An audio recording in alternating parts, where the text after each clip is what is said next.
बिहार की राजनीति में प्रधानमंत्री नरेंद्र मोदी जेडीयू में नीतीश कुमार के बाद दूसरा बड़ा नेता केंद्रीय मंत्री राजीव रंजन उर्फ ललन सिंह को मान रहे हैं। क्या पीएम मोदी जेडीयू में नीतीश कुमार के सक्सेसर के रूप में केंद्रीय मंत्री राजीव रंजन उर्फ ललन सिंह को पहली पसंद मान रहे हैं? ये सवाल बिहार के राजनीतिक गलियारों में गूंज जरूर रहे हैं। इसकी वजह भी है। दरअसल बिहार के मंच पर पीएम मोदी का केंद्रीय मंत्री राजीव रंजन उर्फ ललन सिंह के लिए कुछ अलग जेस्चर दिखाना ये दिखाता है कि ललन सिंह अब पीएम मोदी के लिए कुछ तो खास हो गए हैं। ये भी संकेत हो सकता है कि पीएम मोदी ऐसा दिखाकर पूरे बिहार में ये संदेश भेजना चाहते हैं कि ये कोई एक बार नहीं बल्कि कई बार पीएम मोदी अपने व्यवहार से दिखाया भी है।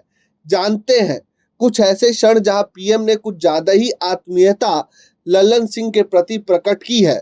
अब गया जी के मंच पर ही देखें, पीएम मोदी ने अपने संबोधन से पहले मंच पर मौजूद जेडीयू के वरिष्ठ नेता ललन सिंह की ओर मुस्कुराते हुए इशारों में कुछ कहा। मोदी का यह व्यवहार कैमरों में साफ दर्ज भी हुआ और समझ लीजिए राजनीति में संकेतों और चित्रों का बहुत बड़ा महत्व है। इस तस्वीर की बिहार की राजनीतिक गलियारों में इस वजह से विशेष चर्चा है कि केंद्रीय मंत्री ललन सिंह के पास पहुंच पीएम ने कुछ कहा। कैमरे में यह भी कैद हुआ कि जवाब में केंद्रीय मंत्री ललन सिंह ने भी कुछ कहा। क्या ये इशारा तो नहीं कि जेडीयू के अंदर नीतीश कुमार के बाद सबसे बड़ी भूमिका ललन सिंह की है, खासकर इसलिए कि बिहार में चुनावी दांवपेच को लेकर भी ललन सिंह की भूमिका काफी अहम मानी जाती है। अब इसे सामान्य औपचारिकता तो नहीं माना जा सकता। ऐसा इसलिए कि मंच पर एनडीए के कई साथी दल के राष्ट्रीय नेता थे। मधुबनी में आयोजित 24 अप्रैल को पंचायती राज दिवस के मौके पर भी पीएम मोदी एक समारोह और इस दौरान मधुबनी में एक रैली हेतु केंद्रीय मंत्री राजीव रंजन से अपनी पूरी ताकत राजीव रंजन ने लगा दी थी। तमाम टिकटार्थी को केंद्रीय मंत्री ने टारगेट दे दिया था कि जितनी संख्या लाइएगा आपको ही उतना लाभ होगा।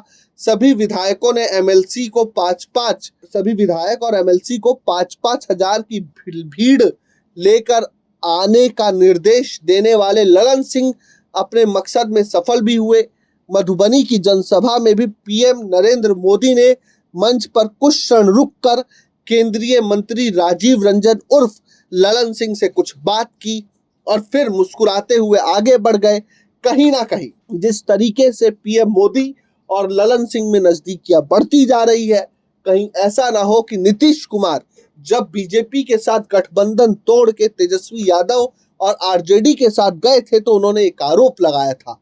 आरोप ये लगाया था कि बीजेपी उन्हीं की पार्टी को उनके सामने अंदर से तोड़ती जा रही थी या तोड़ने की कोशिश कर रही थी।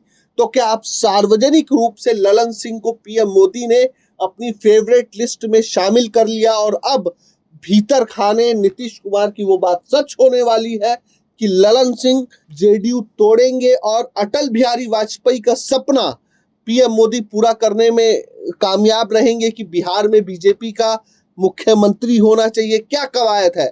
क्या जेडीयू वाकई टूटने वाली है और ललन सिंह इसके सूत्रधार बनेंगे? ये तो आने वाला समय बताएगा। जुड़े रहिए प्रजाहित के साथ। धन्यवाद।